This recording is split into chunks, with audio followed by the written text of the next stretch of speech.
The Gift of Imperfection. Long ago in India, there lived a kind man whose job was to bring water from a stream to his master's house. Every day he carried a long wooden pole across his shoulders.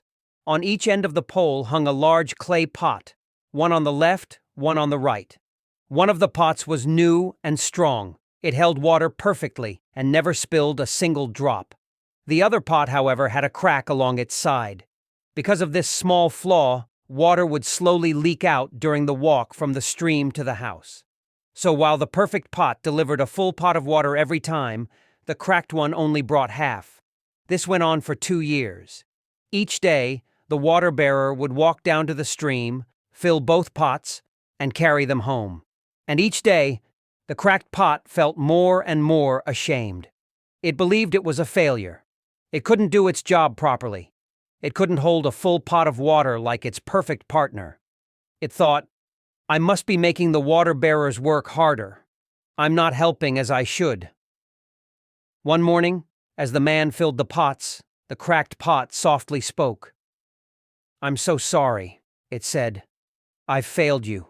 For 2 years, I've only carried half the water I was meant to. My crack has caused you so much trouble. I'm not whole. I'm broken. The water bearer smiled gently and looked at the pot with kindness in his eyes. Why do you feel ashamed? He asked. I've wasted your time, said the pot sadly. You work so hard, but I don't give you the full result. The man knelt beside the pot and said, Today, on our way back, I want you to pay attention to the path. Look at what grows beside you. As they walked up the hill, the cracked pot turned to look.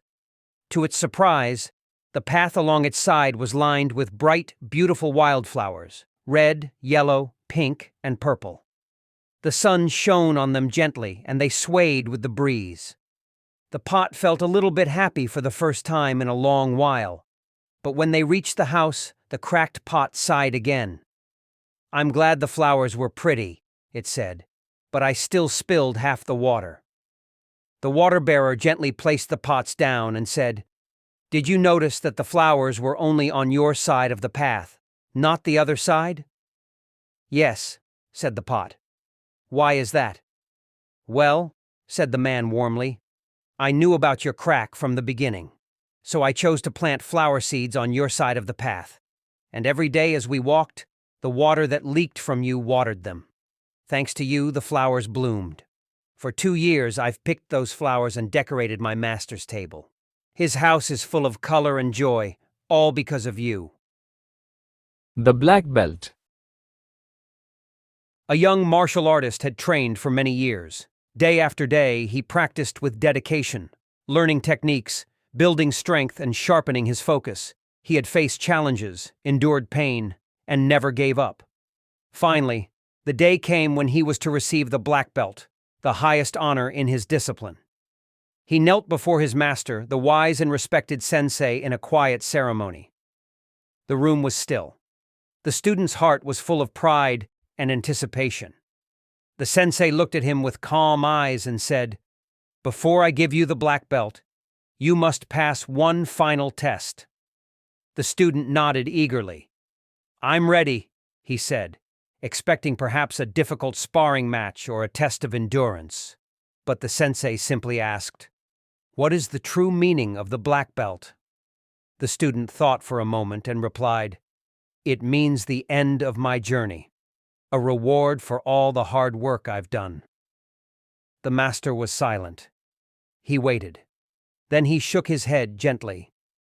You are not ready for the black belt. Return in 1 year. The student was surprised and disappointed, but he respected his master's decision. He continued to train for another year, more deeply, more thoughtfully. After a year, he returned and knelt again before his sensei. The same question was asked. What is the true meaning of the black belt? This time the student answered, It is a symbol of honor. It shows I've reached the highest level in our art. Again the master waited, and again he said, You are not ready for the black belt. Return in 1 year. The student left once more, humbled. He trained not just his body, but his mind and spirit.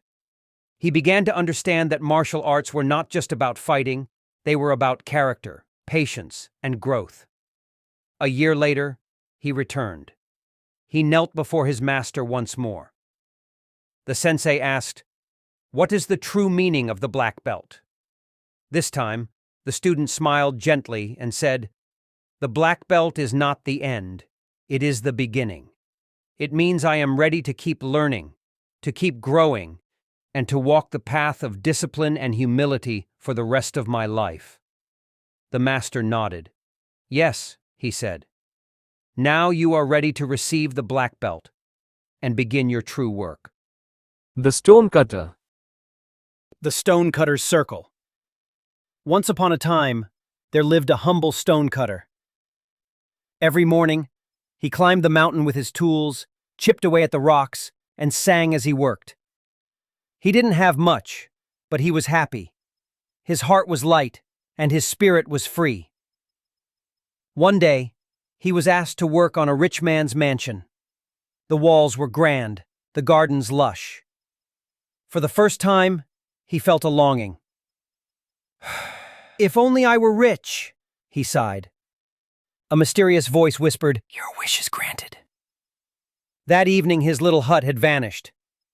In its place stood a grand mansion. He was now a rich man, no longer cutting stones. Life was easy, but something still tugged at his heart. Then he saw the king pass by in a golden carriage. "How lucky he is," thought the stonecutter. "I wish I were a king." And just like that, he became one. But the carriage was hot, and the sun blazed above him.